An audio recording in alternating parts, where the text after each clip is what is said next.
maneira ou de outra. E essa começou na seguinte situação: tem um primo, que é um irmão, e toda vez que a gente se fala, são 2 a 3 horas de conversa.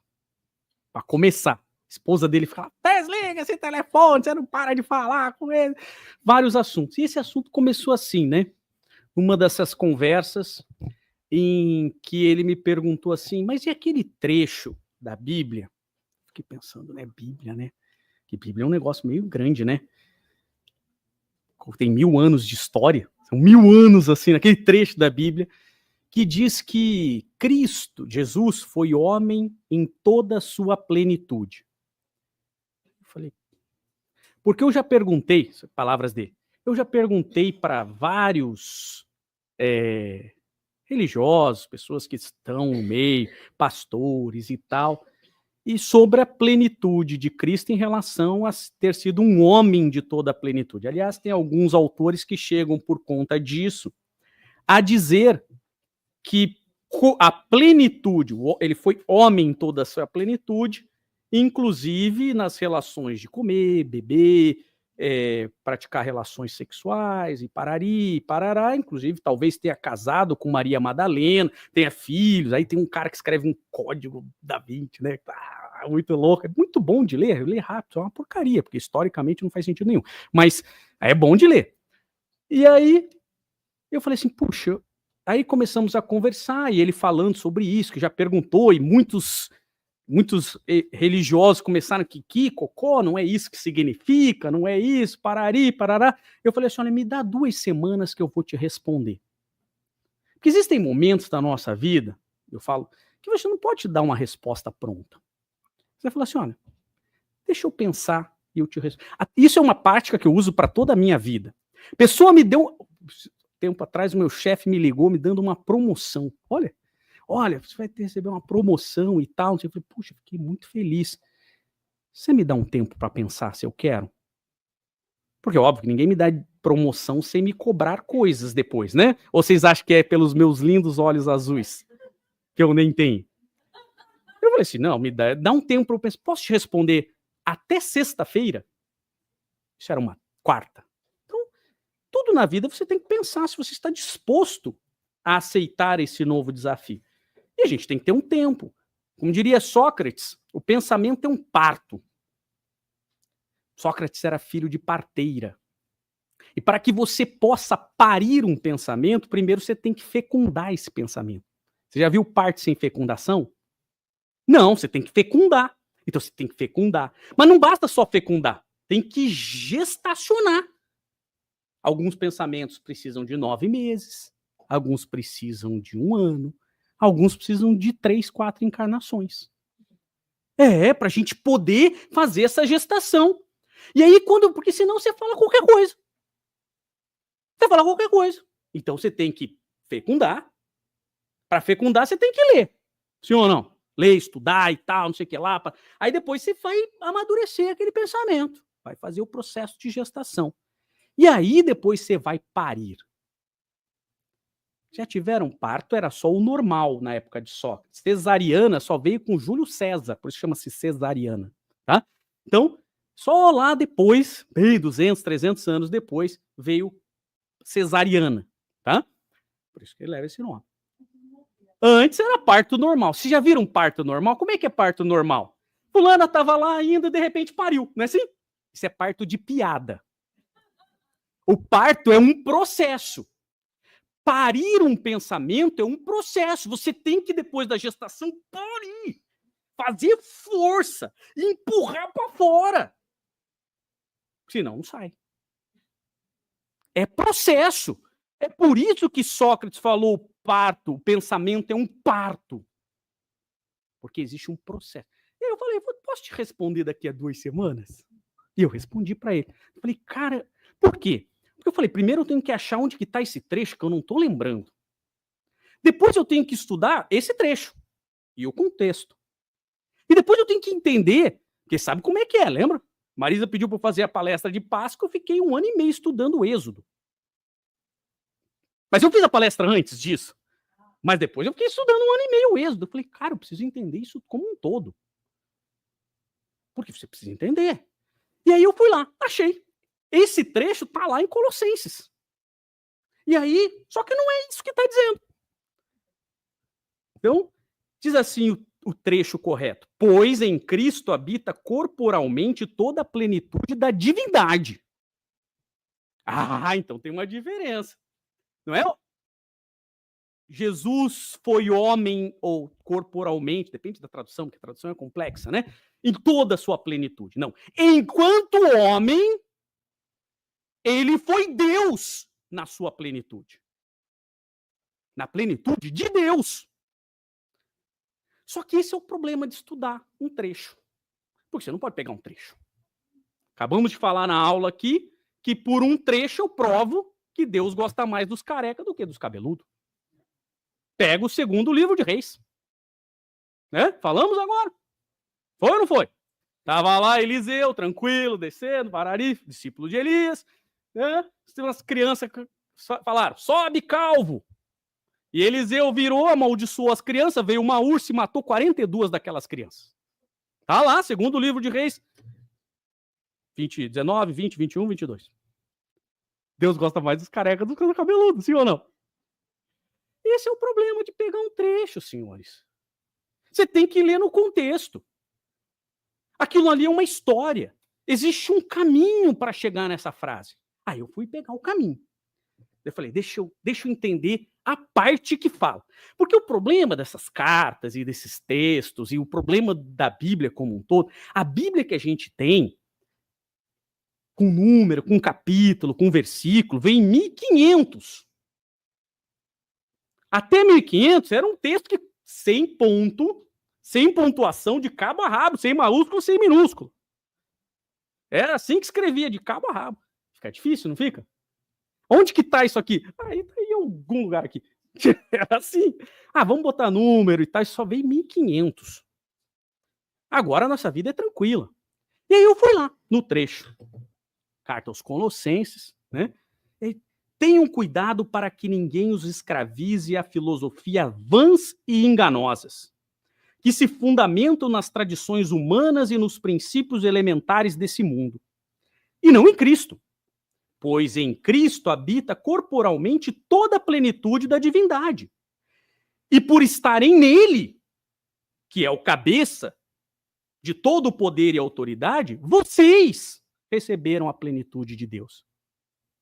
Porque Paulo faz um comparativo da igreja, das igrejas, com o corpo humano, sendo Cristo a cabeça e nós somos os órgãos.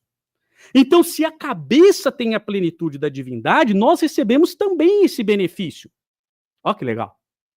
E aí, espera um pouquinho, o trecho não é esse. Então, nós estamos falando da divindade de Cristo, tá? Essa carta tem uma característica muito interessante das cartas, porque ela termina de um jeito muito peculiar do que as outras. Ela termina assim, porque não adianta ler o trecho, tem que ler a carta toda.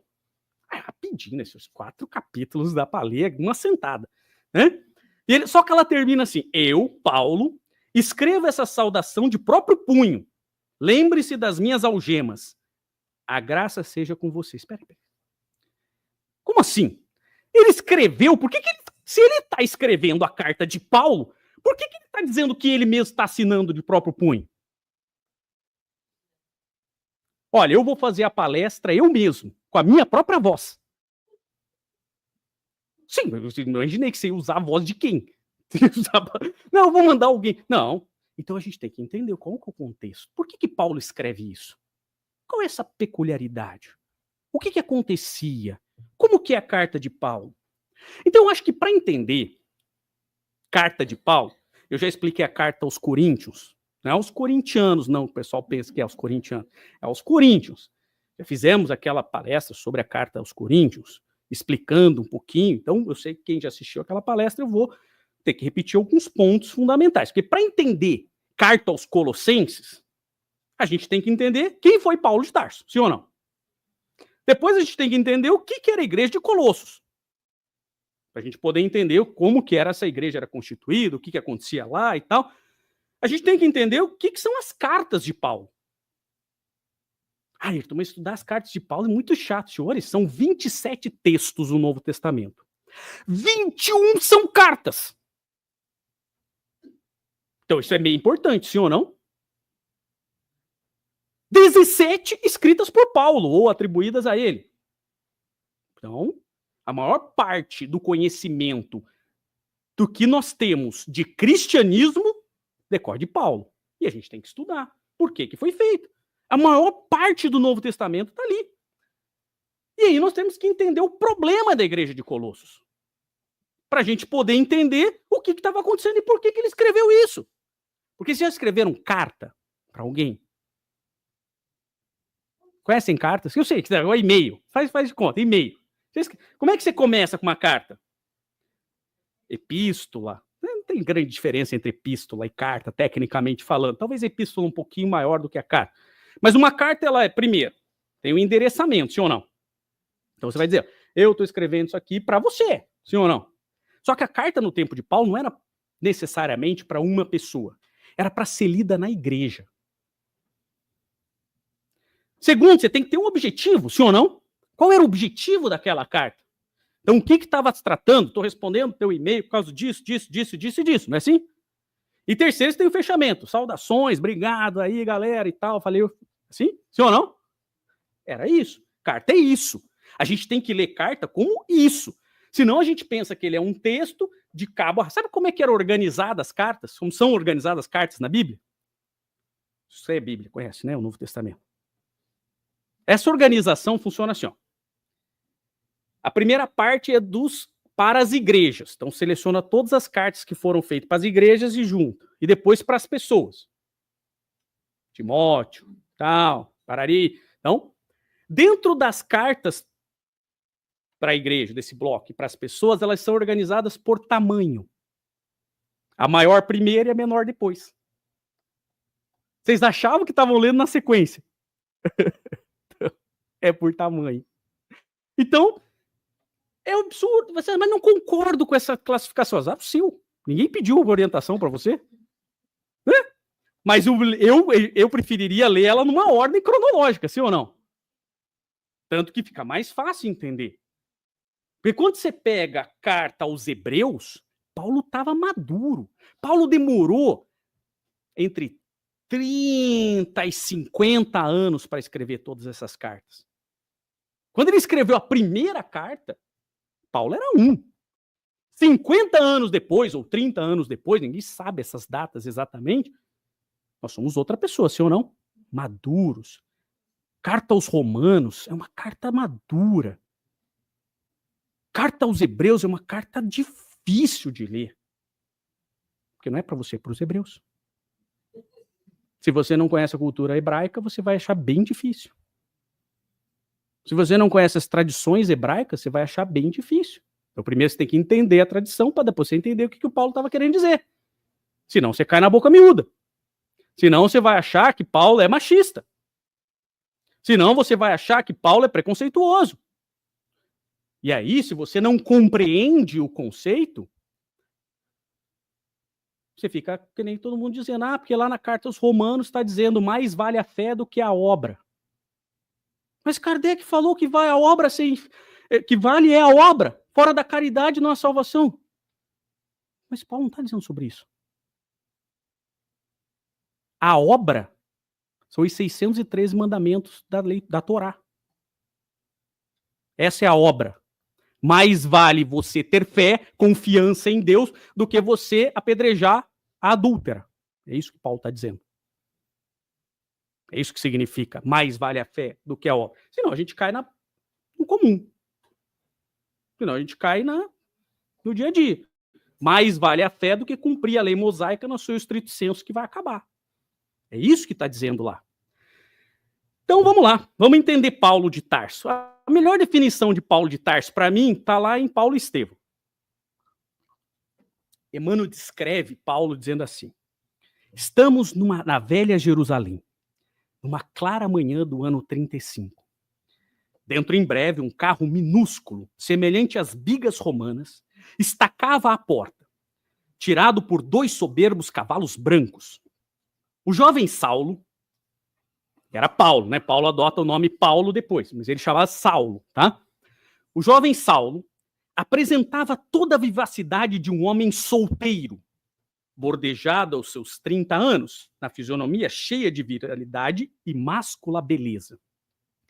Os traços israelitas fixavam-se particularmente nos olhos profundos e percussientes, próprio dos temperamentos apaixonados e indomáveis, ricos de agudeza e resolução. Trajando túnica do patriciado, falava de preferência ao grego, a que se afeiçoara na cidade natal, Tarso, né? Ao convívio de mestre bem-amados trabalhados pelas escolas de Atenas e Alexandria. Legal, vamos traduzir. Porque eu gosto, que isso é uma descrição. Paulo usava BMW branca. Estudara em Harvard. Teria feito direito em Harvard. Porque Tarso era um dos 3 centros mais... tem 3 universidades em Roma. Um era Tarso. Paulo, então, tinha feito direito em Harvard, usava BMW branca, era um atleta bem apessoado, e usava terno Armani, túnica do patriciado. Falava de preferência o inglês, embora tivesse vários idiomas que ele falasse. O grego era o inglês da época de Paulo. Paulo estava sendo cotado para ser ministro do Supremo. Senhores, esse era o Paulo de Tarso, ministro. Por quê? Porque ele era discípulo de Gamaliel. Gamaliel estava lá no Sinédrio. O Sinédrio é um misto de Suprema Corte, Senado e Banco Central. Senhores. E Gamaliel era neto de Léo. E Léo era um dos maiores caras, mais conhecedores, conhecido como o que mais entendia das profecias. Então ele não só era para ser ministro do Supremo, como ele era discípulo do Bambambam. Esse era Paulo de Tarso. Senão a gente pensa que é aquele velho caído, que tomou umas porradas, que escreveu um monte de carta. Esse era o nível de Paulo de Tarso. Legal ou não? Bem legal, não é? Então, senão a gente fica na boca miúda. E Colossos? Bom, a cidade de Colossos era uma cidade pequenininha. Ficava a 160 quilômetros de Éfeso. Paulo nunca tinha ido a Colossos. Nunca tinha ido. Colossos, provavelmente, ela ficava assim na região onde hoje seria a Turquia. Mas naquela época de Paulo de Tarso, chamava-se Ásia Menor. Império Romano, eles classificavam aquela região como Ásia Menor. Tinha grande influência grega, tá? Tanto que ficava perto de Éfeso, a cidade assim, mais famosa. Mas era uma cidade já em decadência. Já na época de Paulo, ela já estava em decadência. Por quê? Porque tinha uma cidade perto, onde passava uma rota comercial, e é o que acontece com todas as cidades até hoje, sim ou não? Cidade que passa a rota comercial, enriquece. Cidade que não passa a rota comercial, sobra só aquilo ali que está lá no canto. Isso é Colossos hoje, tá? Um monte de pedra. Então, Colossos ficava nessa região, certo? Paulo nunca tinha ido para lá. Provavelmente, essa igreja de Colossos foi fundada por um cara chamado Epáfras. Epáfras foi um discípulo de Paulo em Éfeso, que depois muda para Colossos e funda lá a igreja familiar. Fundar a igreja, lembra? Fundar a igreja era uma coisa assim, ó, eu me convenci disso aqui, né? Acredito nessas lições. Mas onde é que estavam essas lições? Verbal, senhores. Não existia evangelho. Evangelho de Mateus tinha só uns escritos, uma meia dúzia de escritos que Paulo foi colhendo, e na medida, Gamaliel, quando converteu, recebeu um pedaço lá de Pedro, e Pedro então entregou uns escritos para Gamaliel, e aí Gamaliel entrega para Paulo, e não sei o que, era uma meia dúzia de coisas. Lucas foi convertido por Paulo de Tarso, nem conheceu Jesus, senhores. Não tinha escrito de Lucas. Marcos, Evangelho de Marcos. Marcos saiu para caminhar, João Marcos saiu para caminhar com Paulo. João Marcos depois, lá, quando fez, na verdade, o Evangelho de João Marcos são lembranças de Pedro. João Marcos nem conheceu Jesus, senhores. Ele já tinha morrido quando João Marcos era criança. Então não tinha esses escritos. Então a gente tem que pensar nisso, porque Paulo estava construindo o cristianismo. a partir de como ele captava, e construindo num mundo de gentios, onde as pessoas estavam com aquela cultura, com aquele tempo, com aquele conhecimento de 1.000, 2.000 anos atrás, em que eles acreditavam em superstições, acreditavam em um monte de coisa. E aí Paulo veio trazer a mensagem de Cristo para essas pessoas. E ali nem era Paulo, era um discípulo de Paulo. Então as coisas começavam a deturpar, sim ou não? Porque eu falo uma coisa na palestra, quando você chega em casa para tentar contar, você já não consegue contar igual. E aí você fala assim, pô, deixa eu mandar um e-mail para o Ayrton para ver o que é aquilo ali. Então Paulo era ministro do Supremo, como é que era mesmo? Eu não sei, o Ayrton falou que ele era ministro do Supremo. Eu falei isso? Eu falei, era como se fosse. Né? Mas as coisas vão se deturpando na oralidade, sim ou não? E aí, esse era o cenário que nós tínhamos. Não existiam esses textos. Não existia, Atos dos Apóstolos foi escrito depois. Tudo. Paulo estava, era tudo mato. Paulo desvastou. E para os gentios, que era trabalho difícil, sim ou não? É tão difícil que quando você pega o segundo sermão de Mateus, que é o sermão de procedimentos, Jesus fala para os apóstolos que estavam começando o apostolado, falando assim, ó, não vai pregar entre os gentios. Vocês não têm conhecimento para isso. Eu vou destacar um cara bem depois, muito mais inteligente, que é para ser ministro do Supremo, e eu vou tirar ele do Supremo e jogar para ser meu ministro, para pregar para esses caras aqui. Vocês não têm conhecimento para pregar para os gentios, não. Prega só para os filhos da casa de Israel, que já vai ser bom nesse momento. É por isso. Não é que Jesus não queria que os gentios soubessem. Os instrumentos não estavam preparados para isso. Porque os hebreus já acreditavam num Deus único. Mas os gentios acreditavam na multiplicidade de deuses e tal, aquela cultura, aquele bando de religiões todas esparsas, sim ou não? Uma diversidade religiosa. E Paulo ia lá para pregar naquele momento. E Paulo, então, quando se converte, começa toda a trajetória que a pé que Paulo fez, algumas coisas de barco, né? Mas a maioria a pé. Quando ele viajava de barco, o barco afundava, dava uns problemas e tal, sempre dava uns probleminha para Paulo. Mas acredita-se que foram escritas mais de 100 cartas. Que Paulo escreveu mais de 100 cartas. Como é que eu acho isso? Não sou eu que acho. Tem estudiosos mais inteligentes do que eu. Fala assim, porque você percebe, por exemplo, na carta aos Coríntios, tem duas. Só que na segunda ele fala de uma outra, que não é nem a primeira e nem essa que ele está falando. Porque ele fala, eu já mandei uma carta anterior. Então tem uma no meio, assim, a 1,5. Não, era a segunda que se perdeu. Então tem muita coisa que se perdeu no caminho. A má notícia é que só sobraram 14. Só sobraram 14 da que ele escreveu. Que tem certeza que foi Paulo que escreveu. Porque ainda tem essa divergência. Será que foi Paulo? Será que não foi? Tem toda uma mística sobre isso. Estudiosos também se debatendo, debruçando sobre temas. Dizendo assim, não, mas é que Paulo escreve uma coisa aqui e nunca ele escreveu sobre esse assunto. Por que será? Ó, tá aqui, ó, tanto é a prova que ele não escreveu, que aqui na Colossenses ele falou, eu escrevo o próprio punho. Não foi isso que ele falou? Mas por quê? Então a gente tem que entender o que são as cartas de Paulo. E ninguém melhor que Emmanuel. Emmanuel, à luz do Espiritismo, nos traz como que as coisas foram feitas na época de Cristo. Lá em Paulo e Estevão, Emmanuel nos conta.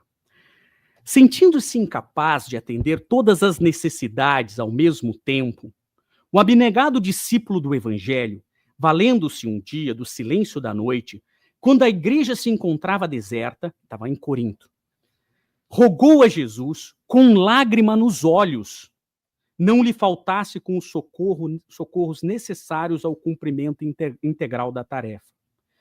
Paulo estava triste. Paulo estava chateado, porque ele na primeira viagem havia saído para várias cidades e tal, e fundando a igreja, mas naquela cultura, na cultura diversa, nas pessoas. E aí o que acontecia? Surgiam dúvidas, surgiam problemas, e ele falava assim, eu não consigo, eu não tenho forças para voltar para cada cidade. Cada vez que eu fundo uma igreja, fico lá 3 anos, prego, não sei o que lá, quando saio, começa a aparecer problema, começa as pessoas a inventarem, começa a inventar coisa, e não sei o que, eu tenho que voltar, eu não tenho forças. Paulo estava chorando, rogando a Jesus forças, porque ele sabia da missão dele, ele sabia que ele era um missionário, mas ele não tinha forças. Terminada a oração, sentiu-se envolvido em branda claridade. Teve a impressão nítida de que recebia a visita do Senhor, Jesus. Genuflexo, experimentando indizível comoção, ouviu uma advertência serena e carinhosa. Não temas, dizia a voz. Prossegue ensinando a verdade e não te cales, porque eu estou contigo. E aí Paulo desabou. O apóstolo deu curso às lágrimas que lhe fluíam do coração. Aquele cuidado amoroso de Jesus, aquela exortação em resposta ao seu apelo, penetravam-lhe a alma em ondas cariciosas. A alegria do momento dava para compensar todas as dores e padecimentos do caminho. Desejoso de aproveitar a sagrada inspiração do momento que fugia, Paulo estava a ponto de desistir porque ele não sentia mais com forças. Pensou nas dificuldades para atender às várias igrejas fraternas. Tanto bastou para que a voz dulcíssima continuasse. Não te atormentes com as necessidades do serviço. É natural que não possa assistir pessoalmente a todos ao mesmo tempo, mas é possível a todos satisfazer simultaneamente pelos poderes do Espírito. Aí Paulo travou o Windows, começou a buferizar. Eu não posso estar pessoalmente em todos os lugares, mas eu posso estar em espírito? Não entendi. Porque o mestre, ele faz com que seu discípulo pense a respeito. Ele traz o ensinamento para que você traga a solução. E aí, procurou atinar com o sentimento justo da frase, mas teve dificuldade íntima de conseguir, segundo Emmanuel. E aí Jesus continua. Poderás resolver o problema escrevendo a todos os irmãos em meu nome. Os de boa vontade saberão compreender, porque o valor da tarefa não está na presença pessoal do missionário, mas no conteúdo espiritual do seu verbo, da sua exemplificação da vida, da sua vida. Doravante, Estevão permanecerá mais aconchegado a ti, transmitindo-te meus pensamentos, e o trabalho de evangelização poderá ampliar-se em benefício dos sofrimentos e das necessidades do mundo. Então, olha o que Jesus falou. Você não precisa estar presente fisicamente. O que importa é a mensagem que nós vamos enviar. Escreva as cartas, escreva essa carta que o Estevão, lembra quem é o Estevão? Estevão foi o primeiro mártir do cristianismo que padeceu sobre as mãos de Paulo. Paulo matou ele. E para desespero, era irmão da mulher que ele amava, Abigail. Aí você vai dar spoiler do livro, senhores. Não existe spoiler de livro de 50 anos. Se você não leu, azar o seu, leia. Então, não tem, né? Spoiler de livro. Né? Spoiler é do filme que saiu ontem, não está no cinema. Spoiler de livro de 50 anos, você tem que ler. E olha o que diz Emmanuel. Olha a percepção de Emmanuel. Percebendo o elevado espírito de cooperação de todas as obras, Paulo de Tarso nunca procurava escrever só. Buscava cercar-se no momento dos companheiros mais dignos, socorria-se das suas inspirações, consciente de que o mensageiro de Jesus, quando não encontrasse o seu tono sentimental, as possibilidades precisas para transmitir os desejos do Senhor, teria nos amigos instrumentos adequados. Desde então, as caravanas amadas e célebres, tesouros de vibrações de um mundo superior, eram copiadas e sentidas em toda parte. E Paulo continuou a escrever, sempre, ignorando, contudo, que aqueles documentos sublimes, escritos muitas vezes em hora de angústias extremas, não se destinavam a uma igreja particular, mas à cristandade universal. Então vamos traduzir. As cartas de Paulo são uma psicografia de Jesus através de Estevão, para resolver problemas nossos, não é de Colossos. Então, se nós não estamos lendo, estamos tendo problemas. Porque os problemas em Colosso, os problemas em Coríntios, os problemas em Filipenses, são os nossos problemas. E os nossos problemas são problemas da cristandade. Um problema numa casa espírita é um problema que acontece em todas as casas espíritas. Porque o trabalho do Cristo é um trabalho coletivo.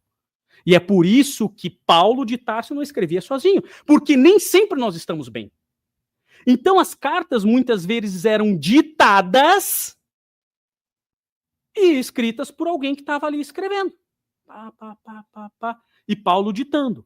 Mas aí em Colossenses, Paulo fala assim, daqui que a assinatura eu faço. Por isso que está lá no final.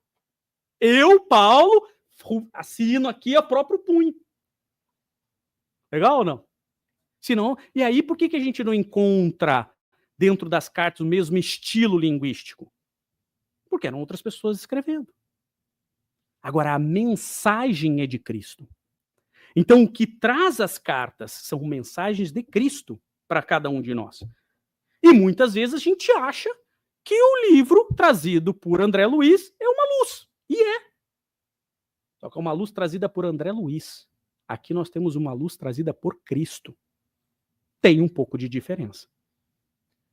Carta aos Colossenses provavelmente foi escrita durante a primeira prisão de Paulo, mais ou menos 61. Essas datas são meio complexas, porque não está escrito, ele não coloca assim que nem a gente faz aqui, Deerfield Beach, data tal, barari, barará. Não. Ela era escrita, assim, eu estando preso, né? Que ele falou, algemado, não é isso que ele falou lá no final? Ele não falou algemado? Lê para vocês, final? Por quê? Porque ele estava preso em Jerusalém. Provavelmente, a gente vai fazer, os historiadores, os historiadores vão fazendo as cronologias e tentam achar um ano mais ou menos. E qual que era o problema de Colossos? Porque se a gente não entender o problema, a gente não vai entender o problema que a gente passa na nossa vida. Então, olha lá. Os colossenses estavam deturpando o cristianismo, com uma mistura de paganismo e ocultismo. Então, lembra, Paulo vai lá e fala com os gentios. Todo mundo acreditava em comunicabilidade com os espíritos, senhores. Comunicabilidade com os mortos não foi inventado pelo espiritismo, não foi criado, tá na Bíblia, tem um monte. Saul, tá lá, Saul, lembra de Saul, da Bíblia? Ele é evocado pela pitonisa e conta. Então isso é uma evocação de espírito, tá lá na Bíblia, não foi eu que escrevi, não. Daniel 5:5, uma mão aparece, escreve na parede. Materialização escrita direta. Depois Kardec só deu um nome. Mas isso já existe. Egípcios, gregos, romanos, todos comunicavam. O problema era o que eles faziam. E o que acontece lá em Colossos? Como eles estavam acostumados a se comunicar com os espíritos, começou a falar, poxa, Cristo não é o detentor da verdade, porque como espírito todos estão trazendo verdades pra gente. E tá tudo bem, André Luiz, Joana de Ângeles, e vamos lá, eles são mais importantes que Cristo, e vamos trabalhando. Que é o problema de hoje. É o mesmo problema de hoje. E mais ainda, tinha uma questão de um gnosticismo originário. O que é o gnosticismo? Gnosticismo é o seguinte, os gnósticos, tem agnósticos, eles são os gnósticos. Os gnósticos, eles acreditam que a matéria é podre. A matéria é o obstáculo para o nosso crescimento.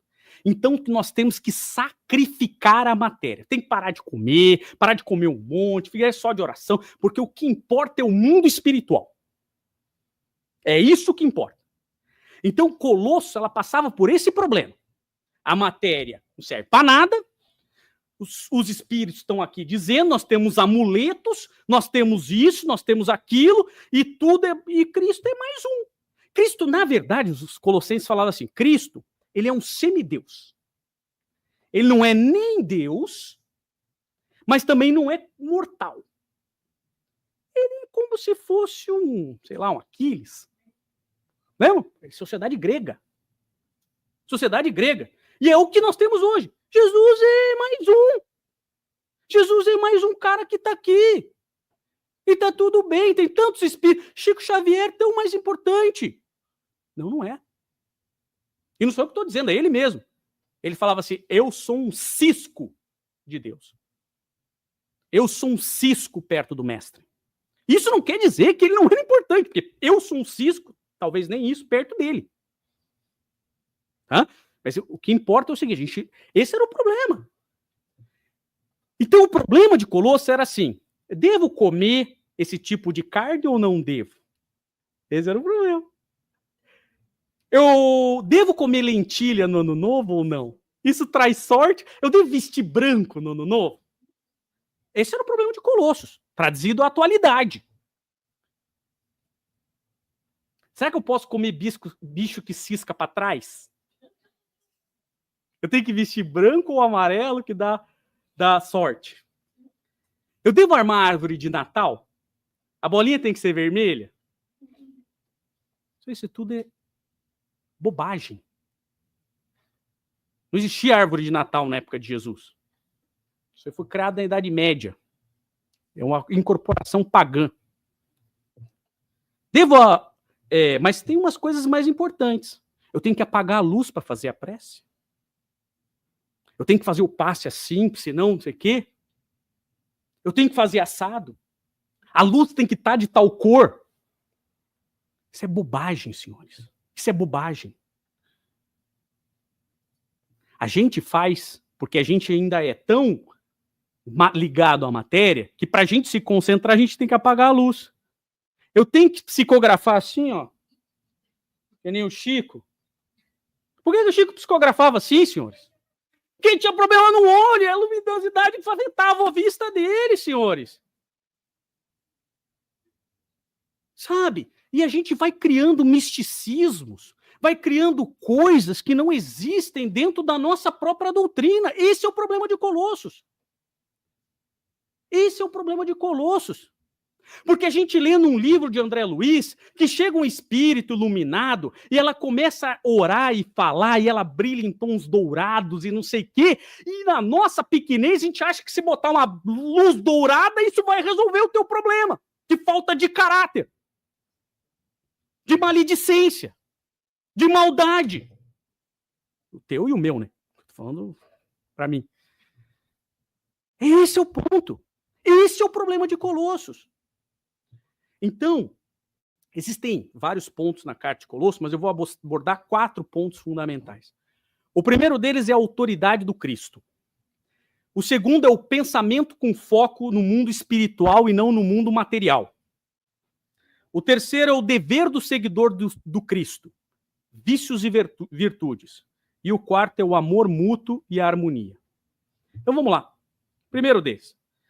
Olha o que diz Paulo que diz Jesus sobre ele, que é muito raro Jesus falar dele mesmo, né? Porque lembra que isso aqui é Paulo dizendo, mas é Jesus falando dele. Aí Paulo diz assim, ele é a imagem do Deus invisível, o primogênito de toda a criação, pois nele foram criadas todas as coisas, nos céus e na terra, as visíveis e as invisíveis, sejam tronos, sejam soberanias, poderes ou autoridades. Todas as coisas foram criadas por ele e para ele. Ele é antes de todas as coisas. E nele tudo subsiste. Ele é a cabeça do corpo, que é a igreja. É o princípio e o primogênito dentre os mortos, para que em tudo tenha supremacia. Pois foi do agrado de Deus que nele habitasse toda a plenitude. Como assim? Esse é o problema de ler a carta. Porque eles colocam os textos difíceis. Então vamos traduzir. O Evangelho de João, que não existia na época de Paulo, traz de um jeito um pouco mais interessante esse início, mostrando a superioridade de Cristo. Porque se a gente não entender quem é Cristo, um dia a gente vai achar que a gente está muito perto dele, tal qual Pedro. Pedro, por ser o apóstolo mais perto de Cristo, por ser o apóstolo cujo Cristo dormia na casa dele, estava lá, curava a sogra dele, fazia não sei o quê, Pedro se achava à altura do mestre, a tal ponto de criticá-lo. Conta-nos Humberto de Campos, que certa feita, voltando de Corazim, estava lá, aquele célebre banquete com os publicanos, né? E aí Cristo senta com os publicanos, que eram os cobradores de impostos e tal, e tem toda uma situação que não dá tempo de contar aqui, mas o fato é que, voltando de Corazim para Cafarnaum, Pedro resolve advertir Cristo. Imagina! Sentar com publicanos, o cara era um pecador, cobrava imposto. Então, eu falei, mestre, se tanto carinho nós vamos dar para os maus, o que vamos oferecer para os bons? Porque Pedro se achava na altura do Cristo, não se entendendo que ele estava no meio dos ruins. E Cristo vira e fala, Pedro, eu sou o médico dos doentes. O meu evangelho não é para os sãos, é para os doentes. E Pedro só vai compreender isso lá na frente, depois, quando ele nega pela terceira vez e passa pelo processo de mudança, que demora o resto da vida de Pedro, praticando a caridade na casa do caminho. Então esse é o ponto. O problema da gente não definir o tamanho de Cristo é o dia que a gente acha que está perto dele por sermos seguidores. E estamos muito longe dele. Mas não é pouco longe, mas é muito longe. Por quê? Olha o que diz João. No princípio havia o verbo, e o verbo estava junto de Deus, e o verbo era Deus. O que é o verbo, senhores? O verbo é a ação.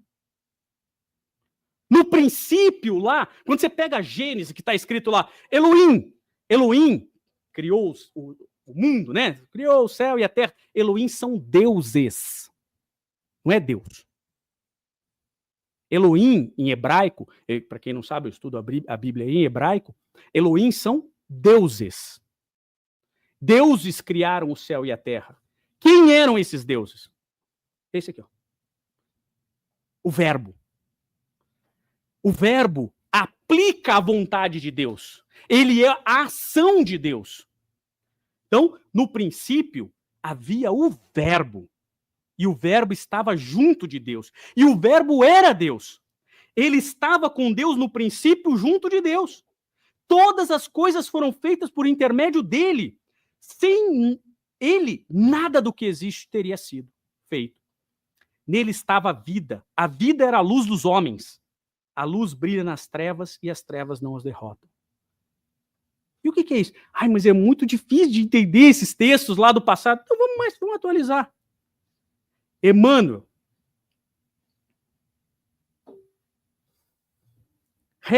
Então, o que diz Emmanuel sobre esse assunto no livro chamado A Caminho da Luz? Ele diz assim, rezam as tradições do mundo espiritual, ou seja, eu nem tive acesso a isso. Dentro da minha escala evolutiva, eu, Emmanuel, só tive acesso às tradições. Rezam as tradições do mundo espiritual, que na direção de todos os fenômenos do nosso sistema, existe uma comunidade de espíritos puros e eleitos pelo Senhor Supremo do Universo, em cujas mãos se conservam as rédeas diretoras da vida de todas as coletividades planetárias. Não é de uma, é de todas. Jesus é um dos seus membros. Então, Paulo, quando escreve em Colossenses, ele falou assim, olha, Jesus estava com Deus na criação do universo. É isso que Paulo está dizendo aos Colossenses. Mas a gente vai demorando, então Emmanuel veio aqui traduzir dessa maneira. Na Revista Espírita, Kardec coloca o seguinte, o título é Os Messias do Espiritismo. Ele diz assim, ao lado de Deus, estão numerosos espíritos chegados ao topo da escala dos espíritos puros, que merecem ser iniciados em seus desígnios para dirigirem a sua execução. O verbo, para dirigirem a sua execução. Deus escolheu, dentre eles, seus enviados superiores, encarregados de missões especiais. Podeis chamá-los Cristos. É a mesma escola, são as mesmas ideias modificadas conforme os tempos. Então, quando eu falo Messias, vem de Mexia, em hebraico, ou Cristo, que vem do grego Christó, que é o ungido. Então, Cristo é o ungido de Deus, responsável pela criação do universo. Mas ele não é só isso. Um espírito crístico, ele é o espírito puro que chegou no topo da escala dos espíritos puros. É o creme de la creme da espiritualidade. É, senhor. Então, vamos lá. Vamos entender onde nós estamos. Só para, senão a gente fica perto de Cristo. E a gente tem que estar perto na caminhada. A gente tem que estar perto no sentido. Agora, na mesma estatura do mestre, nós temos que nos colocar onde nós estamos. Certa feita perguntaram a Emmanuel qual dentro do processo evolutivo nós, mundo de provas e expiações, estamos. Aí Emmanuel falou assim, olhe para o seu cachorrinho. A distância entre o seu cachorrinho e provas e expiações é a distância de provas e expiações a espírito puro. Então, quando o espírito puro olha pra gente, ele... senhores, por isso que Cristo não era daquele jeito que as pessoas pensam, bravo, não sei o quê. Ele entendia o cachorrinho que faz xixi na sala de novo. Aí você fala, você vai fazer xixi na sala de novo? Fazer xixi é lá fora. Fazer guerra não é agora. Vamos lá fora. Agora, Cristo não é esse. Cristo não é um espírito puro só. Cristo, Jesus, aquele cara que habitou aqui, ele chegou no topo da evolução dos espíritos puros, que a gente nem sabe, que Kardec fala assim, começa as 10 escalas, e aí ele chega os espíritos puros. Eu não vou falar sobre isso, porque eu não tenho capacidade, os espíritos que estão se comunicando aqui não falam sobre isso. Vamos nos ater às escalas aqui inferiores. Então, quando a gente chega no espírito puro, a gente ainda deve ter uma escala muito grande, porque um Cristo é o cara que chegou no alto. E é por isso que existe uma diferença entre nós e Cristo. Cristo compreende Deus e executa as suas vontades. Um espírito crístico executa, por isso que ele é o verbo. Nós estamos ainda permeando e sentindo Deus. Você tem fé? Tenho, acredito em Deus. Não. Isso não é fé. Por exemplo, você acredita que você vai estar vivo até o final da semana que vem? Sim ou não? Isso é acreditar. Isso é acreditar. A gente espera, a gente acredita. Agora, você acredita que vai ter semana que vem? Não, eu tenho fé. Vai ter semana que vem. Mesmo que tiver uma guerra nuclear, destruir tudo, a gente não é capaz de destruir o planeta. Fiquem tranquilos. Já tentaram e não vão conseguir. A gente pode se destruir no planeta. Isso a gente pode. Que a gente é capaz. Agora, destruir o planeta vai continuar. Faz 4,5 bilhões de anos que aquele cara, tá lidando com isso aqui, a gente não vai destruir isso aqui, não é um trem desgovernado. Então, podem ficar tranquilos. Isso é ter fé. Isso é confiar. Fé em Deus é confiar na sua existência. Confiar na sua providência. Fé vem de fidelis, de confiança. Fidelis é confiar. Então, quando a gente... Por isso que o primeiro mandamento, amar a Deus, a gente está tentando ainda compreender o que é isso. A gente está tentando ainda compreender, faz 3.000 anos que a gente está tateando nessa brincadeira e ainda não aprendemos. Está lá em Deuteronômio, ama o Senhor teu Deus de todo o coração, toda a sua alma, com todos os seus muitos, e parari, parará, e o que significa isso, qual é a interpretação disso, parari, parará. Jesus está executando as obras de Deus. Essa é a diferença. Essa é a autoridade do Cristo. Então, quando a gente começar a pensar que Emmanuel, que Dr. Bezerra, que Joana de Ângeles, que fulano de tal, que isso e aquilo é maior do que o Cristo, não existe maior que o Cristo no nosso contexto. Ele é o maior. Essa é a autoridade do mestre. E é por isso que Kardec continua. Os Messias, Mexia, seres superiores, chegados ao mais alto grau da hierarquia celeste, depois de terem atingido uma perfeição que os tornam infalíveis, daí por diante, e acima das fraquezas humanas, mesmo na encarnação, admitidos os conselhos do Altíssimo, receberam diretamente a sua palavra, que são encarregados de transmitir e fazer cumprir. Verdadeiros representantes da divindade, da qual tem o pensamento, e é entre eles que Deus escolhe seus enviados especiais cujos detalhes de execução são confiados a outros espíritos encarnados ou desencarnados, agindo por suas ordens e sobre sua inspiração. Entenderam a dimensão do Cristo? Sim ou não? Estamos perto? Mas estamos a caminho. Essa é a parte boa. Então é isso que Paulo veio nos dizer. Nós não estamos... Porque se a gente achar que está perto, a gente para de evoluir. Eu já estou perto mesmo, já estou como Cristo. Não, mas não estou. Estou muito longe. Então eu preciso ainda caminhar. E é por isso que daí faz um pouco de sentido quando lá na Gênesis ele diz assim: e disse Deus, façamos o homem à nossa imagem e semelhança, conforme a nossa semelhança. Domine os peixes, parari, parará, papapá, papapá, os bichos, os répteis, né? E criou Deus o homem à sua imagem. Imagem de Deus o criou. Homem e mulher o criou. Qual é a imagem de Deus? É homem ou mulher? Não entendi. Mas qual é a imagem de Deus? É aquele ali? O primeiro, de 3,5 milhões de anos, ou o que tem 300 mil anos? Qual é a imagem de Deus, senhores? Está escrito aqui. Qual é a imagem de Deus? Bom, historicamente, a gente tem aí 35 mil anos que a gente tem certeza que o homem começou a demonstrar habilidades de tentar compreender Deus. Tá? Isso é historicamente. Foi encontrada uma estatueta chamada o Homem-Leão, em Stadel, Alemanha.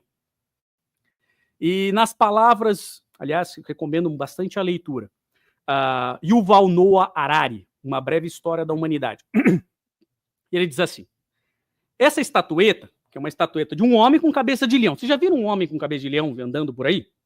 Não tem. Então, essa estatueta tem aproximadamente 35 mil anos, e diz o Harari: prova de inquestionável habilidade humana na arte e provável religião, assim como da capacidade do homem de imaginar coisas que não existem. Então vamos colocar, há pelo menos 35 mil anos nós estamos tentando imaginar a imagem de Deus. Já demos imagem de Deus com cabeça de leão, esse aqui, com cabeça de águia, com um olho que é íris, né? Já demos imagem de Deus como cara de barba e tal, apontando assim lá né? Em Roma. E qual é a imagem de Deus? Porque se nós fomos criados à imagem e semelhança de Deus, ele é careca ou cabeludo? Como todos nós, só pode ter uma imagem. E a gente ficou 35 mil anos tentando entender a imagem. E aí Deus falou assim: vocês não entenderam, né? Então eu vou mandar a minha imagem. Eu sou o Deus vivo. E a imagem de Deus está ali. Agora, você não está pensando que isso é material, né? Você não está pensando que é cabeludo com olho azul, né? Isso é a imagem de Deus na sua moral.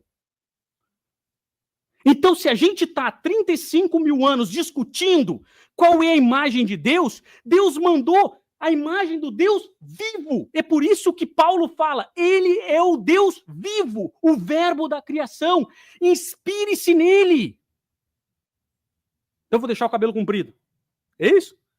Não, é nas lições. É por isso que Paulo fala isso. E é por isso que quando Kardec pergunta aos espíritos qual é o tipo mais perfeito que Deus tem oferecido ao homem para lhe servir de guia e modelo, a resposta é Jesus. Porque para nós, na nossa pequenez, o máximo que a gente pode ver de Deus materializado é Jesus. Ele é o nosso modelo. O objetivo de Deus ao mandar Jesus na terra é falar assim: essa é a imagem e semelhança que eu quero de todos vocês. Caminhem para isso. Isso é que Paulo vem nos dizer. Só que ele também é o guia. Porque senão era fácil. Era só um modelo. A gente se inspira. Não, mas ele vai guia o cara que conhece o caminho e caminha conosco. Quer ver só? Estou organizando uma expedição para Jerusalém. para mês que vem, vamos todo mundo, olha, eu vou mostrar os lugares que Jesus nasceu, aonde que, né, Israel, o lugar que Jesus nasceu, vai mostrar onde que foi o Calvário, onde que é isso, toda a história, a igreja, isso, a manjedoura, eu não sei o quê. Ah, que legal, eu vou ser o guia de vocês. Legal. Você já foi lá alguma vez? Quantas vezes você foi lá? Não, nunca fui. Aí você vai me mostrar como é? Porque eu vejo tudo na internet, tá tudo certo, tá ali, eu vou estudar. Vocês não preferem um guia que já foi? Não é melhor? Um guia que conhece, que vai chegar, vai mostrar, foi aqui, isso, aquilo, isso aqui é tudo mentira, isso não existe, isso é bobagem, e tal, sim ou não? Cristo, ele é o guia porque ele já foi e voltou para nos ajudar, para nos guiar, porque ele conhece o caminho. É por isso que ele faz aquela alegoria. Eu sou o caminho, a verdade e a vida. Ninguém vai ao Pai senão por mim, porque eu sou a imagem e semelhança dele. Agora pensa Paulo falando isso, sem ter isso escrito. Tudo isso é inspiração de Deus e de Jesus Cristo. Isso é Colossenses. O segundo ponto da carta aos Colossenses é foco do pensamento. Então, entenderam a dimensão de Deus? De Cristo, sim ou não? Agora o foco no pensamento. Ele diz assim, ó, mantenha o pensamento nas coisas do alto e não nas coisas terrenas. Você está preocupado que tipo de luz que vai ser, que tipo de passe que está tendo, qual tipo de acessório que você vai usar ou não usar, como você fazer? Mantenha o foco do pensamento no alto. E o que ele diz isso? Paulo não está excluindo a matéria. A matéria existe, sim ou não? E a gente tem que viver da matéria, não tem que fazer. Se sente fome, tem que comer. Sente frio, tem que se vestir, sim ou não? Matéria é importante. O problema é que a matéria nos toma muito foco. Sim ou não? Toma ou não toma? Se não sair para trabalhar, não traz dinheiro, não come. Simples assim. Então a matéria exige foco. Você precisa se proteger, tem um monte de coisa. Não dá para dormir na rua, não dá para ir dormir na praia. Então você tem que ter um monte de coisa. Paulo não está dizendo que a matéria não é importante. O problema é a gente focar só na matéria. Então, o que Paulo está nos convidando em Colossenses é que a gente ter foco exclusivo na matéria é o erro. E o que ele diz? Portanto, não permitam que ninguém os julgue pelo que vocês comem ou bebem, ou com relação a alguma festividade religiosa, a celebração das luas novas ou dos dias de sábado. Pô, o que importa, você arma o pinheirinho ou não arma, comemora... Isso aí não é relevante. Comemora a Páscoa, não comemora, isso é relevante. Essas coisas são sombras do que haveria de vir. A realidade, porém, encontra-se em Cristo. Já que vocês morreram com Cristo para os princípios elementares do mundo, já que nós optamos em morrer com Cristo por essa baboseira, matar em nós essa baboseira, por que, como se ainda pertencesse a ele, vocês submetem aquelas regras? Não manuseie, não prove, não toque. Todas essas coisas são destinadas a perecer pelo uso, pois se baseiam em mandamentos e ensinos humanos. Essas regras têm, de fato, aparência de sabedoria, com sua pretensa religiosidade, falsa humildade e severidade com o corpo, os agnósticos, né? Mas não tem valor algum para refrear os impulsos da carne. Nós temos, não é a luz dourada, é o amor que faz vibrar a luz dourada. Não é a luz verde, azul, amarela ou qualquer outra forma que você dá o passe. O que você está sentindo é o ponto. É por isso que Emmanuel, a interpretar esse ensinamento, ele fala, pensai nas coisas que são de cima e não nas coisas que são da terra. E ele diz assim, o cristianismo primitivo não desconhecia a necessidade da mente sã e iluminada de aspirações superiores na vida daqueles que abraçam o evangelho e a renovação substancial. Então, a prática do evangelho é uma renovação interna em Cristo, como modelo e guia. Isso é o pensamento no alto. O trabalho de notáveis pensadores de hoje encontra raízes mais longe. Sabem agora, os que lidam com os fenômenos do túmulo, os fenômenos mediúnicos, que a morte da carne não impõe as delícias celestiais. Morreu, virou santo. Não. O homem encontra consigo mesmo, além do túmulo, com as virtudes e defeitos, ideais e vícios que se consagravam no corpo.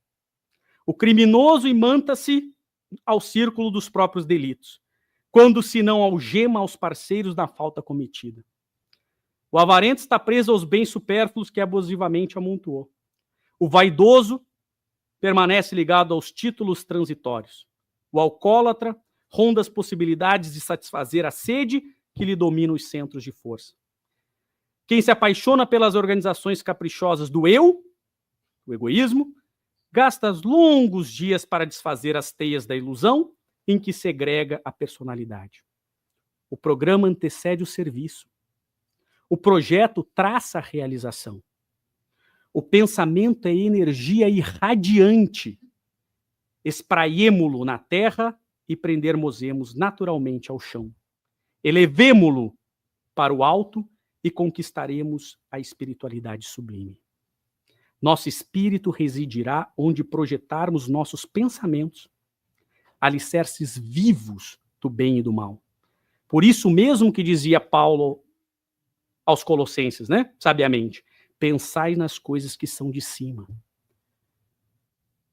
É por isso que Jesus disse, aonde estiver o seu coração, o seu tesouro, lá estará também o seu coração. E o que Paulo está nos convidando a pensar?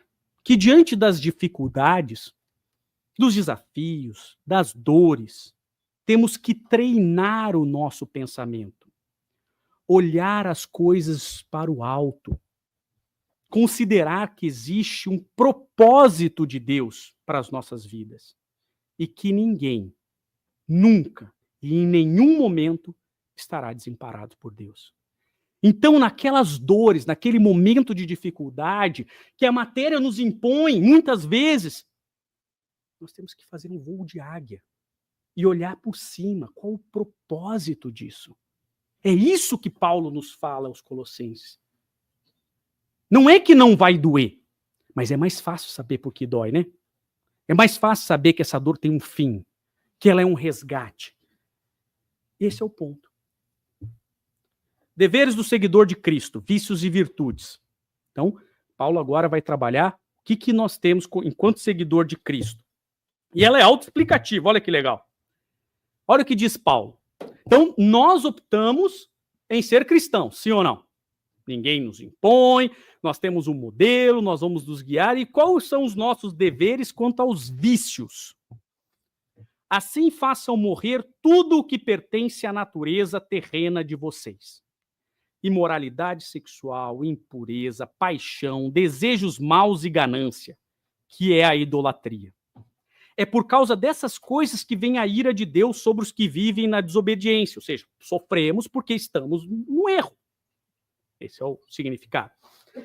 As quais vocês praticaram no passado, quando costumavam viver nelas, mas agora abandonem todas essas coisas. Ira, indignação, maldade, maledicência, linguagem indecente ao falar.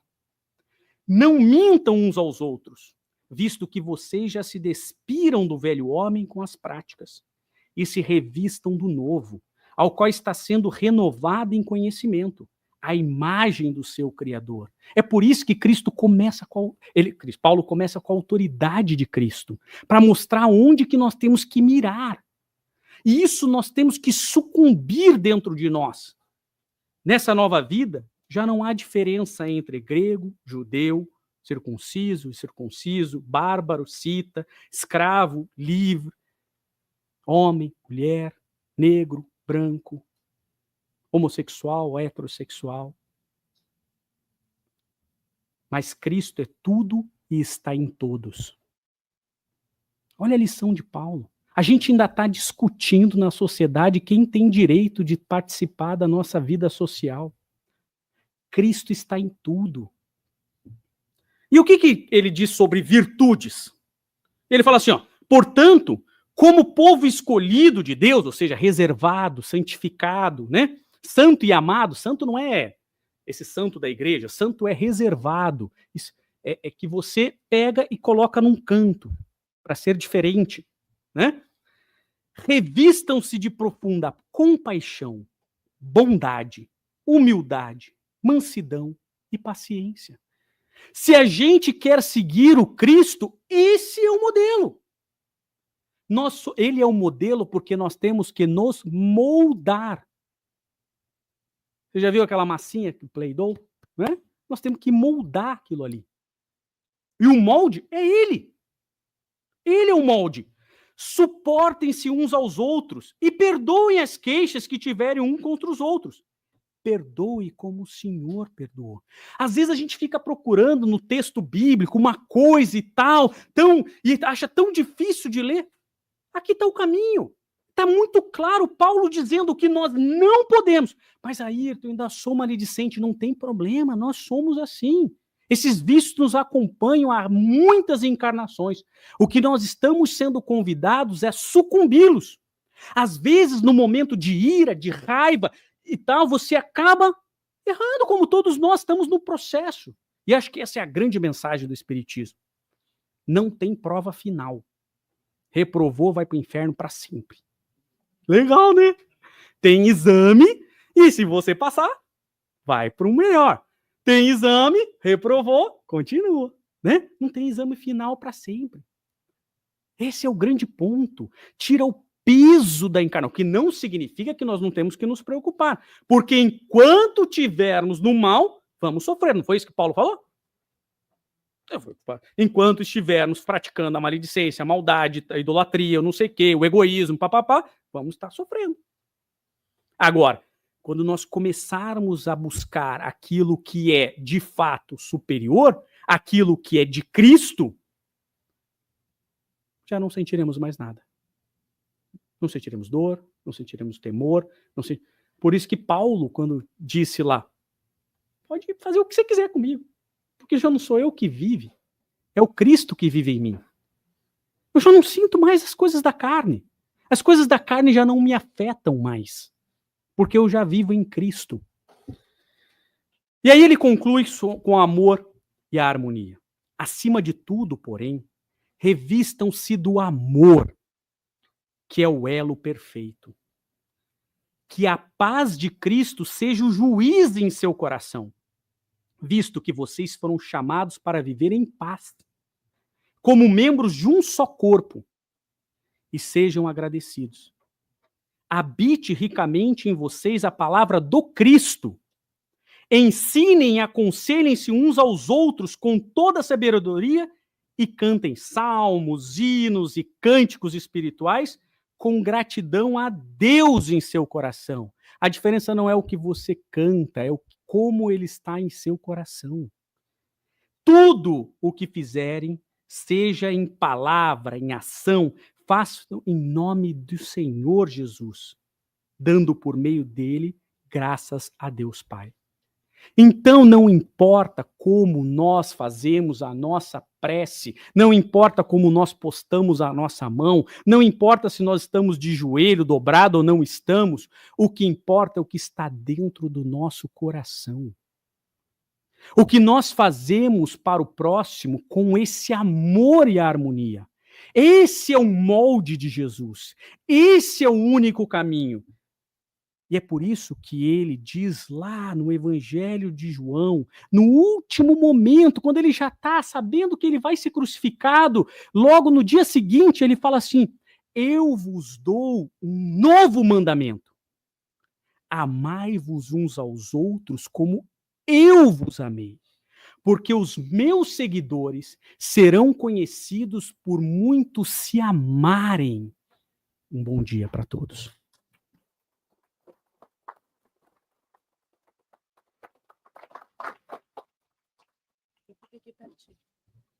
Bom, vamos lá aos nossos avisos finais.